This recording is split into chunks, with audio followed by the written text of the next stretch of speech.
a teaching artist for Meta Arts, a nonprofit arts organization in TWISP. Today we will be drawing people in motion. So it's really hard to draw movement, but I'm going to give you some tricks today that'll make it a little easier and to figure out how to make it look like our people are moving in action. So today you will need a pencil and 2 pieces of paper.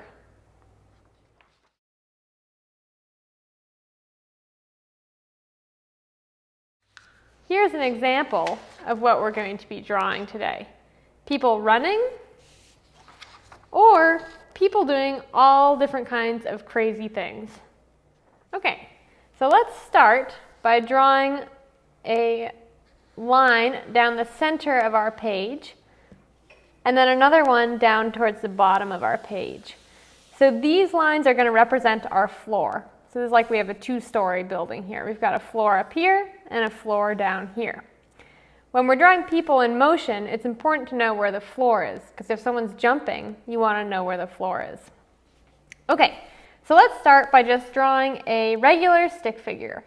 So a straight line for the body, straight legs, different kind of feet, some hands, and a head. Okay, so that's just a regular stick person, right? And if you look at this line in the center is the line we're going to be working with today. And this is a line that can really help us show movement in a person. So does this person look like they are moving or standing still? I think they look like they're standing still, at least mine does. And the straight spine helps to make it look like the person's standing still. So let's move to our second sheet of paper for a moment. And we're just going to loosen things up a little bit. So shake out your hands and then do some nice, loose, what we're going to call gestural lines on your page. So when I say gestural lines, I mean loose and kind of, it's like you're moving your whole arm as you make them. And just nice and easy. Trying to really feel movement, like, okay, something's moving over here, something's moving over here. So take a minute to make some gestural lines. All right, now let's move back to our drawing with the 2 levels on it, the 2 lines. And this time, we're going to start by drawing a curved line that's slightly tilted forward. So curved line, you can draw a couple of them, something like that. Doesn't have to be exact. Okay, and these are going to be the spine of our running person. So I'm going to put a head on the top. And for a leg, I'm going to have the bottom of the line be the back leg. And I can draw the little foot and lower leg. And then the front, I'm going to draw the front leg stretching out forward. Okay? And then I'll put some arms on. Arms are usually bent when they're running, something like that. And there we have a running person. So compare this line, this person who's standing still, to this person who has a curved spine we started with. And it just helps get that feeling of movement. You'll notice I also left a gap between the person's foot and the floor. That also helps it make it look like the person's running. Okay, so we can practice again. You can go ahead, you can make as many of these as you want and just practice drawing people running by making a slightly curved forward tilted line. And you can experiment with different foot positions. See how this one I bent the front leg a little more than this one? Or different arm positions. Maybe this one's got their arm outstretched, trying to grab something. So go ahead and experiment with that. All right, so now we're going to add some muscle to our stick figures. So we can think of our stick figures as a skeleton. So here's my skeleton man running. I'm going to add some clothes and some muscle to him, or her, whichever you want. So just going to picture a human leg. You can say, okay, there's a knee, And you just kind of go along using these, using the stick figure as your guide. And here we want to try to keep our lines gestural. So think about nice and loose drawing. Doesn't have to be perfect.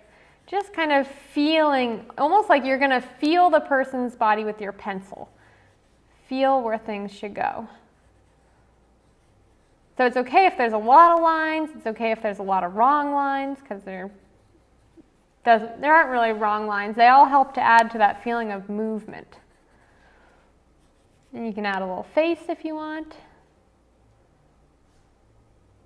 And some hair. Hair is a good way to show movement too, because see if I draw the hair flying back behind my person, that really makes it look like she's going really fast.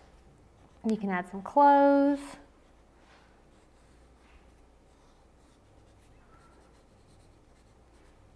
All right, so there we've kind of added a body to one of our people, one of our stick figures. So feel free to add a body to your other stick figures, or put clothes on them, give them hair or faces. So you can take a minute now to do that. Now that we've filled in our stick figures with some clothes and some muscle, we're going to make a few more lines that'll be our stick figure spines. But this time, you're just going to make some curved lines however you want, and we'll turn them into people.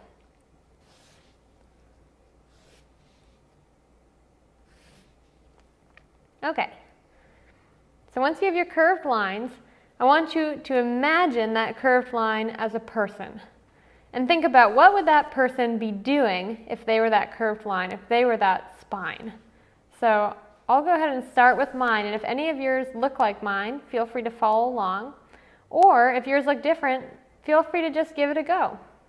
So a good place to start is just by putting the head on, because we know that the head is going to be somewhere at one end of the spine. And once we have the head on, we know that we'll have some legs and some feet and some arms. And remember, you can keep things gestural. So kind of lots of lines, nothing has to be perfect. All right, and there we've got our first stick figure.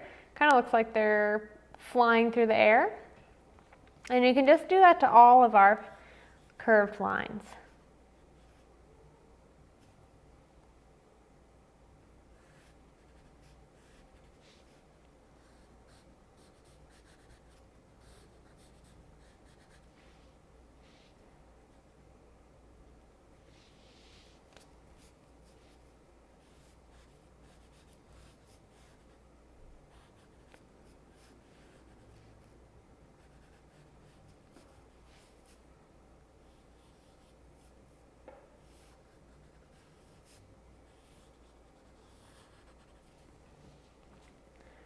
Great. Once you have your stick figures, you can add in the muscle and clothing, keeping everything nice and gestural. Okay, so we've given our people some flesh and some muscle. So we're going to take a little closer look at how people are made. And so if we look up at my first running person here, we'll start down with her feet and her legs. So her feet, your feet attach kind of at right angles to your leg, depending on if your foot is pointed, like here's a pointed foot, or if your foot is flexed, like her foot. And here's the heel. Heel, you can kind of draw a little circle, and that can be your heel. So we'll draw a circle at her heel. And then if we go up, her calf bulges out. It's a nice curved line on the back. And there's another round part at her knee. So that's where her knee bends. And then her thighs are also round. So most things on people are fairly curved lines instead of straight lines. So I have a nice curved line here. And then another kind of big circle here. Nice curved thighs coming in to meet that. Up at her elbows, we have shoulders. You could also do a little circle where the joint is there. Coming down, here's a circle at her elbow, kind of like the knee. Elbows can be a little pointy. And then her forearms which is her lower arm, is also kind of curved. Forearms tend to have some muscle on them. So if we're drawing an arm, we'll have the shoulder, and then a curve, slightly curved down to an elbow, which can be a little pointy, and then we'll have slightly curved forearm. And hands sometimes can be overwhelming because we have lots of fingers, but if you draw them just as like a banana shape, and then you can just add a little thumb on, generally that just gives a sense of where the hand is and what the direction of the hand is. And then you can kind of refine things or add things or erase things or change things. So one other thing that's really great for adding a sense of movement is these little lines that I drew here. So this guy is like falling over backwards, right? So he just stopped really fast, and so this is actually representing dirt that's flying up from his feet. But if we have our running person, go back to our running stick figure, if we draw a few lines behind them, it makes it look like the wind behind them, and it makes it look like they're going really fast. And that can help kind of show which direction someone's moving. So for my person who's flying through the air, I might add a few lines behind her like this to show where she just was. I hope you enjoyed our drawing people in motion today. You can transfer these skills to draw other things in motion, like animals or cars. You can use the lines behind it to make it look fast. So yeah, you can transfer these things to show movement in your drawing, which is a really fun tool to have. Okay, thanks for joining me today, and I look forward to seeing you next week.